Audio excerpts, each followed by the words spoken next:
ને હું એક સત્યમ હિલ્સ પરિવારનો રહેવાસી છું અને અહીંયા સત્યમ હિલ્સ પરિવારમાં છેલ્લા અમે 5 વર્ષથી નવરાત્રીનું આયોજન કરીએ છીએ। જે પ્રાચીન ગરબા, જે ભારતીય સંસ્કૃતિના જે આપણે પ્રાચીન ગરબા કહીએ છીએ એનું આયોજન કરીએ છીએ, જેમાં અમારે 156 ઘર દરેક લોકો એક ખાસ ઉત્સવથી આમાં જોડાય છે અને જેમાં નાના બાળકોથી લઈને મોટા લોકો સુધી આ કાર્યક્રમમાં ભાગ લે છે અને દરેક લોકો સાથે ઉત્સાહથી મળી અને આ કાર્યક્રમને અમે ઉજવીએ છીએ।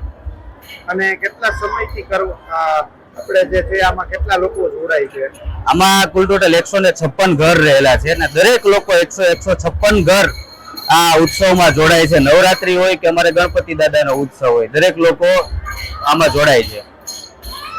અને શું કહેશો કે લોકો જે અર્વાચીન ગરબીમાં જાય છે એના કરતા પ્રાચીનમાં રહેવું અનુકૂળ છે કે પછી બહાર જે દાંડિયામાં એમાં જાય એમાં? કહેવાય ને ભારતીય સંસ્કૃતિ જે છે, જે પ્રાચીન ગરબી છે એ ધીમે ધીમે દરેક જગ્યાએ લુપ્ત થતી જાય છે અને લોકો નવા ટ્રેન્ડ ઉપર જતા જાય છે। તો દરેક લોકોને મારો એક મેસેજ છે કે જે આપણા વડીલો જે પ્રાચીન ગરબા અને જે ગામડાનું કલ્ચર હતું એ જાળવી રાખી અને આજે આ સોસાયટી છે એ કામ કરે છે।